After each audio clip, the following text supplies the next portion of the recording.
जय श्री कृष्ण विद्यार्थी मित्रों, ધોરણ 10 વિજ્ઞાન અને ટેકનોલોજી ચેપ્ટર 4 કાર્બન અને તેના સંયોજનો એમાં ભાગ 5 ની શરૂઆત પ્રશ્ન નંબર 35 થી આપણે આજે કરીએ છીએ। પ્રશ્ન નંબર 35 છે બંધારણીય સમઘટકો એટલે શું, ઉદાહરણ આપો। ચાલો જોઈએ બંધારણીય સમઘટકો કોને કહેવામાં આવે। તો ઉત્તર કે જે સંયોજનના આણ્વીય સૂત્ર સમાન હોય પરંતુ બંધારણીય સૂત્ર ભિન્ન હોય તેવા સંયોજનને બંધારણીય સમઘટકો કહેવાય। શું કીધું? જે સંયોજનોના આણ્વીય સૂત્ર અણુસૂત્ર સરખા હોય પરંતુ એના બંધારણ જુદા જુદા હોય તો એને બંધારણીય સમઘટક કહેવાય।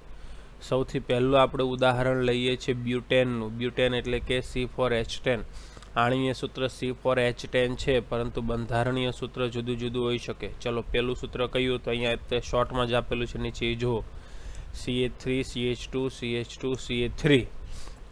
પણ એ જ બંધારણીય એ જ આણ્વીય સૂત્રનું અહીંયા તમને બીજું બંધારણ આપેલું છે, તમે અહીંયા જોઈ શકો છો CH3 CH CH3 અને નીચે ઉપશૃંખલાની અંદર શું આપેલું છે તમને? CH3। તો જો બંનેની અંદર કાર્બન 4 છે અને હાઇડ્રોજન 10 છે પણ બંનેનું બંધારણ જો જુદું જુદું ગોઠવાયેલું છે એટલે આણ્વીય સૂત્ર સરખા થયા પરંતુ બંધારણ બંનેના કેવા થયા? જુદા જુદા। તો તેઓ એકબીજાના શું કહેવામાં આવે છે? સમઘટકો કહેવામાં આવે છે। ચલો એ બ્યુટેનના સમઘટકો હતા। હવે પેન્ટેનના સમઘટકો। પેન્ટેનના સમઘટકો એટલે કાર્બન 5 હોવા જોઈએ અને હાઇડ્રોજન 12 હોવા જોઈએ। તો પહેલું CH3 CH2 CH2 CH2 CH3। બીજું CH3 બોન્ડ CH, પછી CH2 CH3 અને વચ્ચેની સાઈડ શું આવે છે? CH3। ત્રીજું CH3 C CH3 ઉપરની તરફ CH3 અને નીચેની સાઈડ પણ CH3 શૃંખલા। આ ત્રણેયની અંદર કાર્બન 5 અને હાઇડ્રોજન 12 છે ત્રણેયમાં, પણ ત્રણેયના બંધારણ કેવા છે? જુદા જુદા છે। એના પછી હેક્ઝેનના સમઘટકો। હેક્ઝેનમાં કાર્બન 6 છે જ્યારે હાઇડ્રોજન કેટલા છે? 14।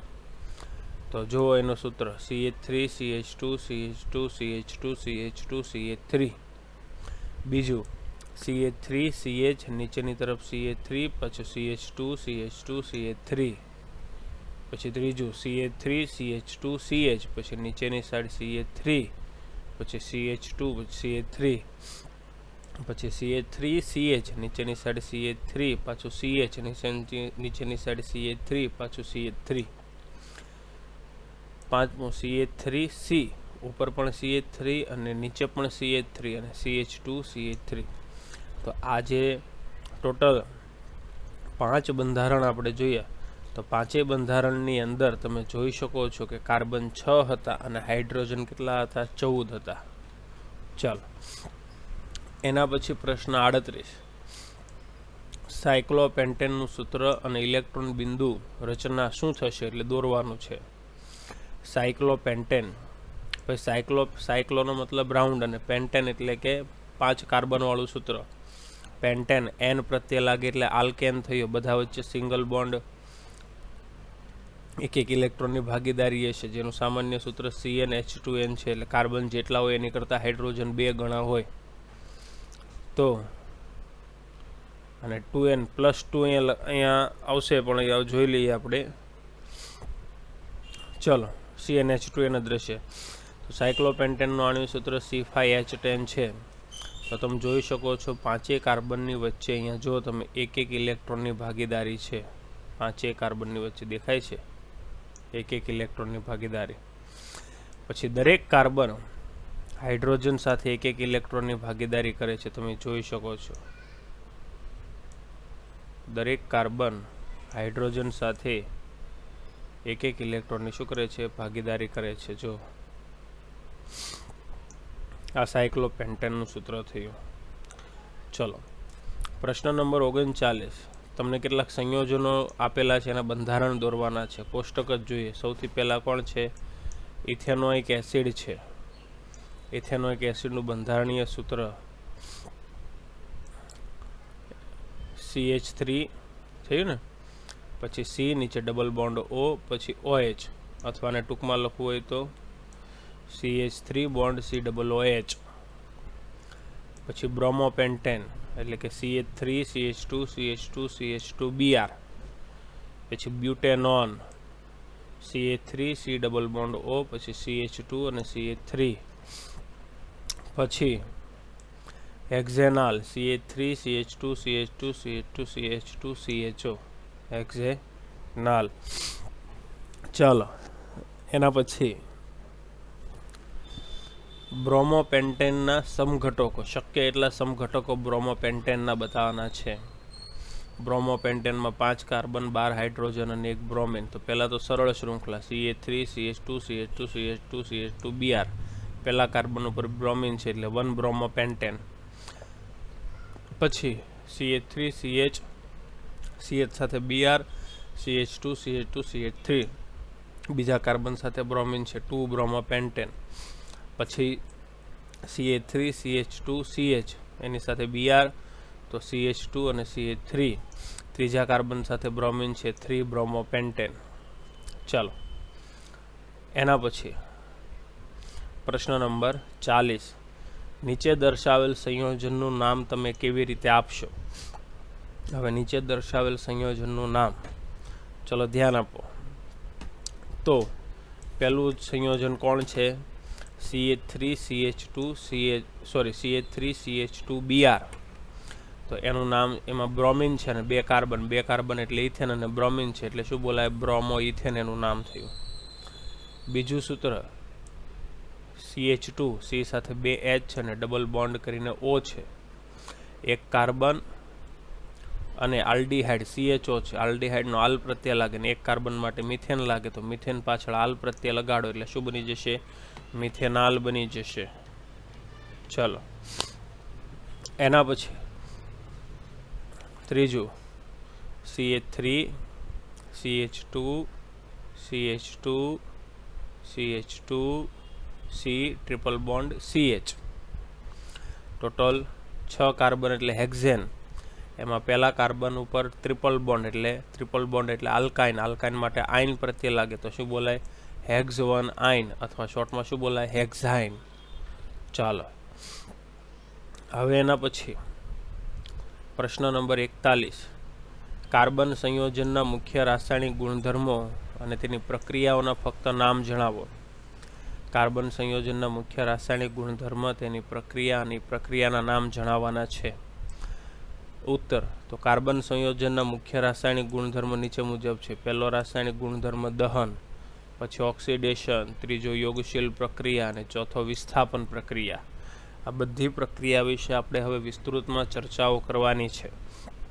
તો સૌથી પહેલાં આપણે દહન પ્રક્રિયા જોશું. પ્રશ્ન નંબર 42, દહન એટલે શું? ઉદાહરણ આપીને સમજાવો.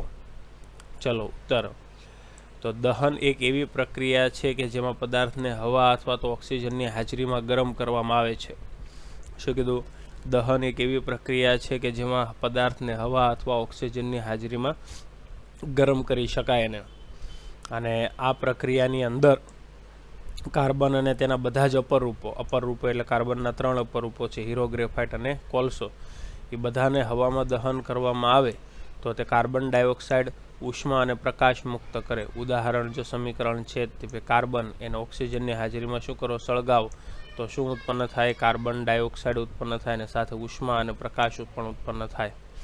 આગળ, મોટાભાગના કાર્બનિક સંયોજનો દહન દ્વારા સળગે એટલે વધુ પ્રમાણમાં ઉષ્મા અને પ્રકાશ મુક્ત કરતા હોય છે. આ દહનની પ્રક્રિયા છે એને ઓક્સિડેશન પ્રક્રિયા કહેવાય, કારણ કે દહનની પ્રક્રિયામાં ઓક્સિજન ઉમેરાય છે. ઉદાહરણ તરીકે મિથેન વાયુ લઈએ, એને સળગાવો એટલે કોની સાથે પ્રક્રિયા કરે? ઓક્સિજન સાથે. તો શું મુક્ત કરે? કાર્બન ડાયોક્સાઇડ વાયુ મુક્ત કરે. પ્લસ શું મુક્ત કરે? તો કે પાણી મુક્ત કરે. તો તમે જોઈ શકો છો કે ઓક્સિજન અને કાર્બન બંનેમાં કાર્બન અને હાઇડ્રોજન બંનેમાં ઓક્સિજન ઉમેરાણો એટલે ઓક્સિડેશન પ્રક્રિયા પણ કહેવાય અને ઉષ્મા અને પ્રકાશ મુક્ત થયો. એવી જ રીતે ઇથેનોલ એટલે કોણ? સામાન્ય રીતે વપરાતો દારૂ, જેનું સૂત્ર છે CH3CH2OH. એને સળગાવો એટલે ઓક્સિજન સાથે પ્રક્રિયા કરે એટલે શું ઉત્પન્ન કરે? Carbon dioxide. પ્લસ શું ઉત્પન્ન કરે? પાણી, અને સાથે ઉત્પન્ન કરે છે ઉષ્મા અને પ્રકાશ જેવા સંયોજનો ઉત્પન્ન કરે છે.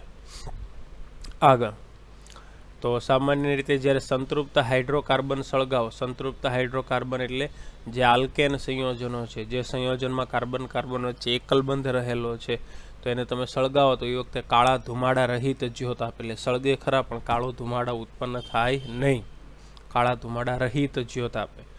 પણ જ્યારે અસંતૃપ્ત હાઇડ્રોકાર્બનને સળગાવો, અસંતૃપ્ત હાઇડ્રોકાર્બન એટલે જેમાં કાર્બન કાર્બન વચ્ચે 2 ઇલેક્ટ્રોનની અથવા 3 ઇલેક્ટ્રોનની ભાગીદારી હોય, અસંતૃપ્ત કહેવાની, ખૂબ જ કાળા રંગના ધુમાડા અને પીળા રંગની જ્યોત આપે છે.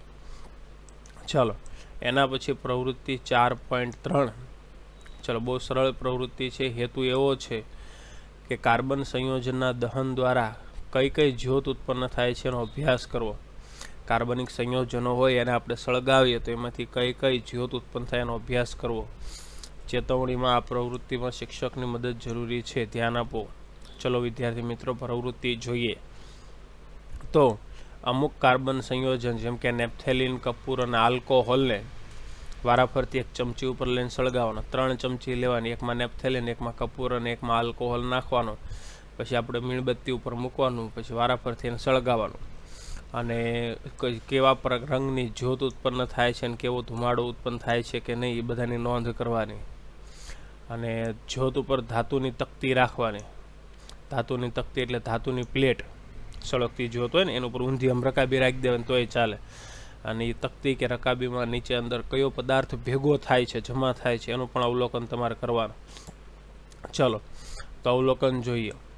તો કપૂર આલ્કોહોલને જ્યારે સળગાવે છે ત્યારે શુદ્ધ તેજસ્વી ભૂરી જ્યોતથી સળગે છે. તમને ખબર છે ભૂરી જ્યોત એટલે સંપૂર્ણ દહનવાળી જ્યોત. અને એની ઉપર જ્યારે તકતી કે રકાબી રાખીએ છીએ તો એમાં ધુમાડાનો કોઈ ભાગ પદાર્થ ભેગો થતો નથી. પણ જ્યારે નેપ્થેલિન જે છે એને સળગાવે ત્યારે કાળા ધુમાડાવાળી પીળી જ્યોતથી સળગે છે. અને એની ઉપર આપણે રકાબી કે તકતી રાખીએ છીએ તો એની ઉપર મેશ જમા થાય છે. કાળો અવશેષ એટલે શું જમા થાય છે? મેશ. તો આ પ્રયોગ પરથી આપણે એવો નિર્ણય તારવીએ છીએ કે ભાઈ કપૂર અને આલ્કોહોલ જે છે એ સંતૃપ્ત હાઇડ્રોકાર્બન સંયોજન કહેવાય, જ્યારે નેપ્થેલિન જે છે એ અસંતૃપ્ત હાઇડ્રોકાર્બન સંયોજન કહેવાય. તો પ્રવૃત્તિ 4.4 એનો હેતુ શું છે જોઈએ. હેતુ સંપૂર્ણ અને અપૂર્ણ દહન દ્વારા ઉદ્ભવતી જ્યોતનો અભ્યાસ કરવો. સંપૂર્ણ દહન અને અપૂર્ણ દહન તેના દ્વારા જે જ્યોત ઉત્પન્ન થાય છે જ્યોતનો તમારે અભ્યાસ કરવાનો છે. ચલો પ્રવૃત્તિ. તો એક બન્સન બર્નર ચાલુ કરો અને જુદા જુદા જ્યોત, સળગતી જ્યોત અને ધુમાડાની હાજરી પ્રાપ્ત કરવા માટે એને તળિયાની નીચે જે હવા છિદ્ર છે એને વ્યવસ્થિત ગોઠવવાનું. બહુ સાદી પ્રક્રિયા છે. તો આ પ્રવૃત્તિ ઉપરથી પ્રશ્ન છે કે તમે પીળી જ્યોત ક્યારે મેળવો છો? તો જવાબ કે આપણે જ્યારે પેલું બન્સન બર્નરના હવાના છિદ્રો ખુલ્લા ન હોય, એટલે કે છિદ્રો બંધ કરી દેવાના, એટલે હવાનો પુરવઠો મર્યાદિત થઈ જાય. હવાનો પુરવઠો મર્યાદિત થઈ જાય એટલે હાઇડ્રોકાર્બનનું અપૂર્ણ દહન થાય. અને હાઇડ્રોકાર્બન સંયોજનનું અપૂર્ણ દહન થાય એટલે પીળી જ્યોત મળે છે. બીજો પ્રશ્ન, તમે ભૂરી જ્યોત ક્યારે મેળવો છો? તો જ્યારે બન્સન બર્નરના બધા જ હવા છિદ્ર ખુલ્લા હોય, એટલે કે પૂરતા પ્રમાણમાં હવા એટલે ઓક્સિજન મળે છે અને પૂરતા પ્રમાણમાં મિશ્રણનું દહન ઓક્સિજનની હાજરીમાં થાય છે, એટલે ધુમાડા રહિત જ્યોત એટલે કે ભૂરી જ્યોત મળે છે. એના પછી પ્રશ્ન નંબર 43, કોલસા અને પેટ્રોલિયમનું નિર્માણ સમજાવો. કે જમીનની નીચે કોલસો અને પેટ્રોલિયમ કઈ રીતે બને છે? ચલો એનો જવાબ મેળવીએ. તો કોલસા અને પેટ્રોલિયમનું નિર્માણ જીવભારથી થયું છે. જીવભાર એટલે સજીવોથી. જીવભાર એટલે સજીવ થાય. જુદી જુદી જૈવિક ક્રિયા અને ભૂગર્ભીય એટલે જમીનની નીચેની જુદી જુદી પ્રક્રિયાઓને લીધે કોલસો અને પેટ્રોલિયમ બનેલો છે. કોલસો શેમાંથી બનેલો છે? વૃક્ષો અને ત્રિઅંગી વનસ્પતિઓ કે જે લાખો વર્ષ પહેલાં જીવિત હતા, પરંતુ કોઈક કારણોસર ભૂકંપને વગેરેને કારણે જમીનમાં એના અવશેષો દટાઈ ગયા. તો આ વૃક્ષો અને ત્રિઅંગી વનસ્પતિઓ ભૂકંપ અથવા જ્વાળામુખી વિસ્ફોટને કારણે જમીનમાં દટાઈ ગયા. ધીમે ધીમે જમીનમાં ક્ષય પામતા ગયા. ક્ષય એટલે વિઘટન પામતા ગયા, ને એ વિઘટન પામીને તે લોકો કોલસો બની ગયા. પછી આ જે ખનિજ તેલ છે, કુદરતી વાયુ છે, એ લાખો વર્ષો સુધી સમુદ્રના જે છોડ હોય, સમુદ્રની અંદર જે લીલી વનસ્પતિઓ ઉગી નીકળતી હોય અને સમુદ્રના અંદર જે સજીવો છે એના અવશેષોમાંથી આ પેટ્રોલિયમ, ખનિજ તેલ, કુદરતી વાયુ બનેલા છે. તે એકદમ મૃત શરીર, વનસ્પતિના અથવા પ્રાણીના મૃત શરીર સમુદ્રના તળિયે ભેગા થયા અને ધીમે ધીમે એની ઉપર સમુદ્રનો કાદવ જમા થતો ગયો એટલે એના મૃત અવશેષ ઢકાઈ ગયા અને તેને કારણે એ મૃત અવશેષ ઉપર બેક્ટેરિયાનું આક્રમણ થયું. બેક્ટેરિયાનું આક્રમણ એટલે વિઘટનની પ્રક્રિયા થઈ. પૃથ્વીની સપાટી અને સમુદ્રની સપાટીનું દબાણની અસર થઈ એટલે એમાંથી ખનિજ તેલ અને કુદરતી વાયુનું નિર્માણ થયું. આવી રીતે કોલસો અને પેટ્રોલિયમ બનેલા છે. ચાલો આપણે રાસાયણિક પ્રક્રિયાઓ સમજતા હતા, એમાં આપણે પહેલી રાસાયણિક પ્રક્રિયા કઈ સમજેલી હતી? દહન પ્રક્રિયા. હવે આપણે બીજી રાસાયણિક પ્રક્રિયા કઈ સમજશું? ઓક્સિડેશન. તો પ્રશ્ન નંબર 44, ઓક્સિડેશન અને ઓક્સિડેશન કરતા એટલે શું? ચલો ઓક્સિડેશન ને ઓક્સિડેશન કરતા કોને કહેવાય તો એનો ઉત્તર લઈએ. તો પહેલા ઓક્સિડેશનનો જવાબ લઈએ કે કોઈ પણ પદાર્થમાં ઓક્સિજન ઉમેરાવાની ક્રિયાને ઓક્સિડેશન કહેવાય. શું કીધું? કોઈ પણ પદાર્થમાં ઓક્સિજન ઉમેરાવાની ક્રિયાને શું કહેવાય? ઓક્સિડેશન કહેવાય. ઓક્સિડેશન કરતા કોને કહેવાય? તો કે જે પદાર્થ અન્ય પદાર્થમાં ઓક્સિજન ઉમેરવા માટે સક્ષમ હોય એને ઓક્સિડેશન કરતા કહેવાય. ઓક્સિડેશન કરતા કોને કહેવાય? જે પોતાનું રિડક્શન કરે પણ સામે બીજાનું ઓક્સિડેશન કરે. બીજાનું ઓક્સિડેશન કરે એટલે સામેવાળા બીજા સંયોજનની અંદર ઓક્સિજન ઉમેરવામાં સક્ષમ હોય તો એને શું કહેવામાં આવે? ઓક્સિડેશન કરતા કહેવામાં આવે. દાખલા તરીકે alkaline potassium permanganate KMnO4 plus બીજું એસિડિક પોટેશિયમ ડાયક્રોમેટ K2Cr2O7 આ બધા ઓક્સિડેશન કરતા પદાર્થ છે. ચલો એના પછી પ્રશ્ન નંબર 45, સમજાવો આલ્કોહોલનું ઓક્સિડેશન. તો આલ્કોહોલનું ઓક્સિડેશન કઈ રીતે થાય તે? ઉત્તર, કાર્બન સંયોજનનું દહન કરવામાં આવે. કોઈ પણ કાર્બન સંયોજનને સળગાવવામાં આવે તેનું સરળતાથી ઓક્સિડેશન થઈ શકે અને સરળતાથી ઓક્સિડેશન થઈ શકે એટલે સામાન્ય રીતે એનું પૂર્ણ ઓક્સિડેશન કહેવાય. તો શું કરવાનું? તો કે આલ્કોહોલનું ઓક્સિડેશન કોના વડે કરવાનું? આલ્કલાઇન પોટેશિયમ પરમેંગેનેટ અથવા એસિડિક પોટેશિયમ ડાયક્રોમેટ વડેનું ઓક્સિડેશન તમે કરો તો તમને કાર્બોક્સિલિક એસિડ મળે. અહીંયા તમને સમીકરણ ઉદાહરણમાં આપેલા જ છે કે સૌથી પહેલાં શું લીધું? Ethanol CH3CH2OH ethanol. હવે એનું આપણે ઓક્સિડેશન કરીએ આલ્કલાઇન પોટેશિયમ પરમેંગેનેટ અને સાથે ગરમી પણ આપવાની. એ ન લેવો હોય તમારે લેવાનો acidic potassium dichromate K2Cr2O7 plus ઉષ્મા. તો શું બનશે? CH3COOH એટલે કે એસિટિક એસિડ જેને ઇથેનોઇક એસિડ પણ કહેવામાં આવે છે. બીજું સમીકરણ લઈએ કે ભાઈ પ્રોપેનોલ લઈએ CH3CH2OH એટલે કે પ્રોપેનોલ.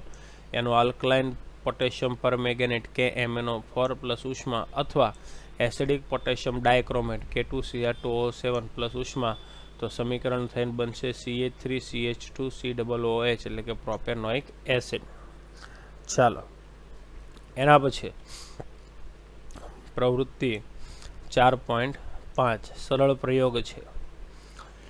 હેતુ છે આલ્કોહોલનું આલ્કલાઇન KMnO4 વડે થતું ઓક્સિડેશન સમજવું, જે અત્યારે આપણે આગળ ભણ્યા તે.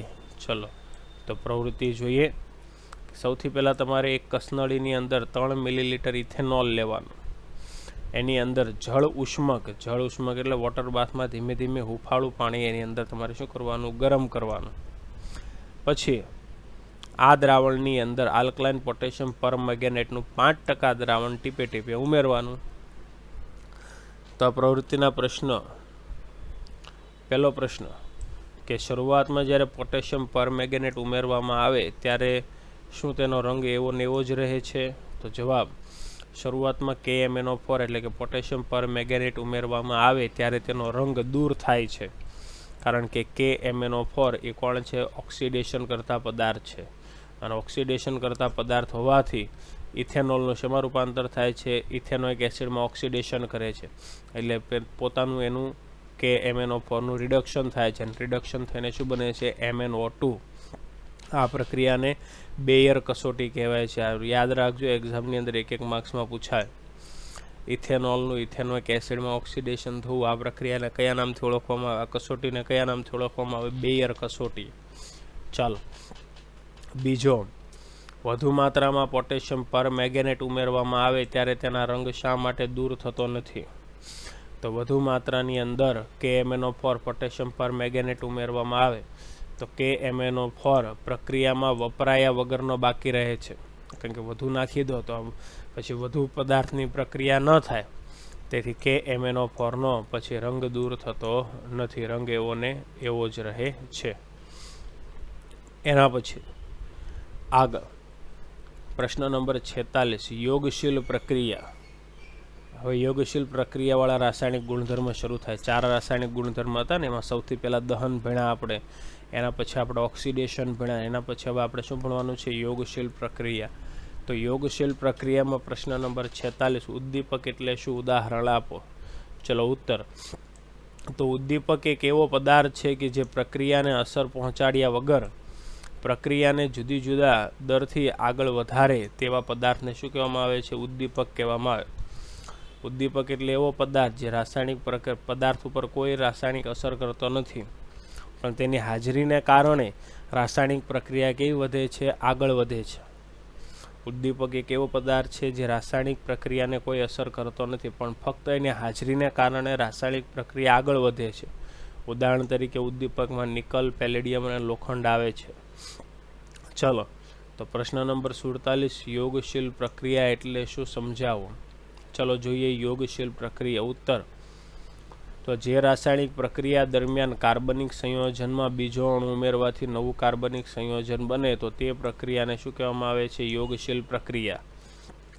એવી રાસાયણિક પ્રક્રિયા કે એમાં કાર્બનિક સંયોજનોની અંદર કોઈ નવો અણુ ઉમેરીએ એટલે નવું કાર્બનિક સંયોજન બને, એને યોગશીલ પ્રક્રિયા કહેવામાં આવે. જગ્યા ખાલી હોય સંયોજનમાં, ત્યાં નવો અણુ બેસી જાય અને નવો પરમાણુ નવું સંયોજન બનાવી દે. તો અસંતૃપ્ત હાઇડ્રોકાર્બન હોય તેમાં પેલેડિયમ, નિકલ જેવા ઉદ્દીપકની હાજરીમાં હાઇડ્રોજન ઉમેરવામાં આવે. શું ઉમેરવામાં આવે? હાઇડ્રોજન, અને સંતૃપ્ત હાઇડ્રોકાર્બન બને છે. ચલો જોઈએ. અહીંયા તમે અસંતૃપ્ત હાઇડ્રોકાર્બન એક આપેલો છે, આલ્કિન સંયોજન. તમે જોઈ શકો છો કે એક કાર્બન સાથે 2 R, એમ 2 કાર્બન સાથે બીજા 2, એટલે ટોટલ 4 R છે, અને બંને કાર્બન વચ્ચે ડબલ બોન્ડ, 2 ઇલેક્ટ્રોનની ભાગીદારી છે.